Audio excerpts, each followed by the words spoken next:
ಡಿ.ಕೆ ಶಿವಕುಮಾರ್ ಅವರು ಬಂಟ್ವಾಳ ಕೊಟ್ಟಿರೋದು, ಕುಮಾರಸ್ವಾಮಿ ಅವರು ಅದಕ್ಕೆ ಇದನ್ನು ಮಾಡ್ತಾ ಇದ್ದಾರೆ. ಹೌದು, ಈಗ ಪತ್ರ ಬರೆದಿದ್ದಾರೆ ಮುಖ್ಯಮಂತ್ರಿಗಳು ಶಿವಕುಮಾರ್ ಅವರು.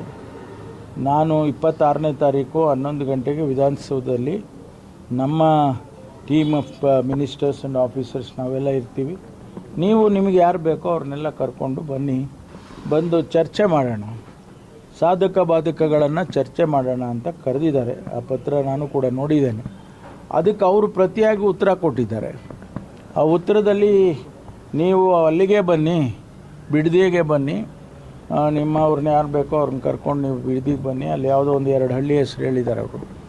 ಅಲ್ಲೇ ರೈತರನ್ನ ಕರಿತೀವಿ, ಎಲ್ಲ ಯಾರು ಸಂಬಂಧಪಟ್ಟಂಥವ್ರನ್ನೆಲ್ಲ ಕರಿತೀವಿ, ಅಲ್ಲೇ ಚರ್ಚೆ ಮಾಡೋಣ ಅಂತ ಅವ್ರು ಕರೆದಿದ್ದಾರೆ. ಆದರೆ 26ಕ್ಕೆ ಬೇಡ, ನಾನು ಪೂರ್ವ ನಿಯೋಜಿತ ಕಾರ್ಯಕ್ರಮ ಇದೆ, 27ಕ್ಕೆ ಬನ್ನಿ ಅಂತ ಹೇಳಿದ್ದಾರೆ. ಅದರಲ್ಲಿ ಮುಖ್ಯಮಂತ್ರಿಗಳು ಏನು ತೀರ್ಮಾನ ತಗೊಳ್ತಾರೆ ಅದನ್ನು ನೋಡಬೇಕು.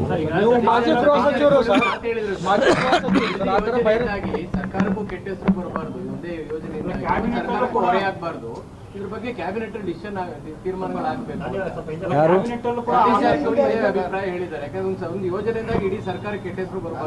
ಅಲ್ಲ, ನಾವು ಇದರ ಬಗ್ಗೆ ಚರ್ಚೆ ಆಗಿದೆ, ಆಗಿಲ್ಲ ಅಂತಲ್ಲ.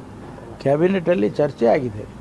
ಚರ್ಚೆ ಆಗಿ ಎಲ್ಲಿಂದ ಹಣ ಒದಗಿಸ್ಬೇಕು, ಯಾವ ರೀತಿಯಿಂದ ಹಡ್ಕೋಯಿಂದ ಬಿ ಡಿ ಎಯಿಂದ ಎಲ್ಲ ಹಣ ಒದಗಿಸ್ಬೇಕು, ಅದ್ರ ಬಗ್ಗೆ ಎಲ್ಲ ವಿಸ್ತೃತವಾಗಿ ಚರ್ಚೆ ಆಗಿದೆ. ಚರ್ಚೆ ಆಗಿಲ್ಲ ಅಂತಲ್ಲ. ಆದರೆ ಇದು ಒಂದು ರೀತಿಯಲ್ಲಿ ರಾಜಕೀಯದ ಇದಕ್ಕೆ ತಿರುಗಿಕೊಳ್ತಾ ಇದೆ. ಅದನ್ನು ಯಾವ ರೀತಿ ಅವಾಯ್ಡ್ ಮಾಡಬೇಕು ಪ್ರಾಜೆಕ್ಟನ್ನು ಅನ್ನೋದ್ರ ಬಗ್ಗೆ ಸರ್ಕಾರ, ಮುಖ್ಯಮಂತ್ರಿಗಳು ನಾವೆಲ್ಲರೂ ತೀರ್ಮಾನ ತಗೋತೀವಿ. ಕುಮಾರಸ್ವಾಮಿ ಹಿಂದೆ ಕಾಂಗ್ರೆಸ್ ನಾಯಕರು ಮಾತಾಡಿರುವಂಥ ಸ್ಪೀಚ್ಗಳನ್ನ ಈಗ ಅವರು ಅದು ಅವರದ್ರಲ್ಲಿ ರಾಜಕೀಯ ಮಾಡೋದಕ್ಕೆ ಹೊರಟಿದ್ದಾರೆ. ಸಲಹೆ ಕೊಡಲಿ ಅಲ್ಲ, ಅವರು ಬಂದು ಸಲಹೆ ಕೊಡಲಿ. ಈ ರೀತಿ ಹಿಂದೆ ನಿಮ್ಮವರೆಲ್ಲ ಮಾತಾಡಿದ್ರಪ್ಪ, ಈಗ ನೀವು ಯಾಕೆ ಬದಲಾಯಿಸ್ಕೊಂಡಿದ್ದೀರಾ ಅಂದರೆ ನಾವು ಹೇಳ್ತೀವಿ ಯಾಕೆ ಬದಲಾಯಿಸ್ಕೊಂಡಿದ್ದೀವಿ ಅಂತ, ಯಾತಕ್ಕೋಸ್ಕರ ನಾವು ಈ ತೀರ್ಮಾನ ತಗೊಂಡಿದ್ದೀವಿ ಅಂತ ನಾವು ನಮ್ಮ ಸಮಜಾಯಿಸಿ ನಾವು ಕೊಡ್ತೀವಲ್ವ. ಮುಖ್ಯಮಂತ್ರಿಗಳು ಕೊಡೋದಿಲ್ವಾ, ನಾವು ಕೊಡೋದಿಲ್ವಾ? ಆಮೇಲೆ ನೋಡೋಣಂತೆ. ನಿಮ್ಮ ಸಲಹೆನೇ ಕೊಡೋದಿಲ್ಲ, ಬರೀ ಬೀದಿಗೆ ಇಳಿದು ಹೋರಾಟ ಮಾಡ್ತೀವಿ ಅಂದರೆ ಏನು ಅರ್ಥ ಇದೆ? ಅದೇ ರಾಜಕೀಯಕ್ಕೋಸ್ಕರ ಮಾಡ್ತಾ ಇದ್ದೀರಿ ಅಂತೇಳಿ ಸ್ಪಷ್ಟವಾಗಿ ಕಾಣಿಸುತ್ತೆ.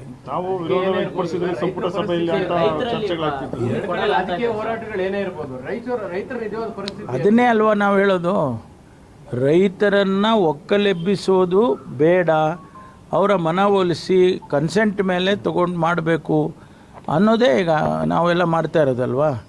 ಈಗ ಭಾಳಷ್ಟು ಜನ ಬಂದು ನಾವು ಕೊಡ್ತೀವಿ ಸ್ವಾಮಿ, ಇದೆಲ್ಲ ಒಣಭೂಮಿ ಇದೆ, ನಮಗೇನಾಗೋದಿಲ್ಲ, ಇದರಿಂದ ನಮಗೊಂದಿಷ್ಟು ಹಣ ಸಿಗುತ್ತೆ, ಹೆಚ್ಚು ಹಣ ಕೊಡಿ ಅಂತ ಕೇಳ್ತಾರೆ ಅವರು ಸ್ವಾಭಾವಿಕವಾಗಿ. ಆವಾಗ ನಾವು ಆ ಹಣ ರೈತರಿಗೆ ಕೊಟ್ಟು ಸಮಾಧಾನ ಮಾಡಿದರೆ ಅವ್ರು ಬೇರೆ ಕಡೆ ಎಲ್ಲೋ ಜಮೀನು ತೊಗೊಳ್ತಾರೆ, ಅವರ ಕೃಷಿ ಮಾಡ್ಕೊಳ್ತಾರೆ. ನಾವು ಆ ದೃಷ್ಟಿಕೋನದಲ್ಲಿ ಇಟ್ಕೊಂಡು ಹೋಗ್ತಾ ಇದ್ದೀವಿ. ಅವರು ರಾಜಕೀಯ ಮಾಡಿದರೆ ಏನು ಮಾಡೋದು? ಈಗ ಅಡ್ಡಮತದಂತೂ ಆಣೆ ಪ್ರಮಾಣ ಹಂತ ಕೊಟ್ಟಿದೆ, ಮಂಜುನಾಥ ಸ್ವಾಮಿ ಪ್ರಮಾಣ ಮಾಡುವಂತ ಅದು ಬಿಟ್ಬಿಡೋಣ ಮಂಜುನಾಥ ಸ್ವಾಮಿಗೆ.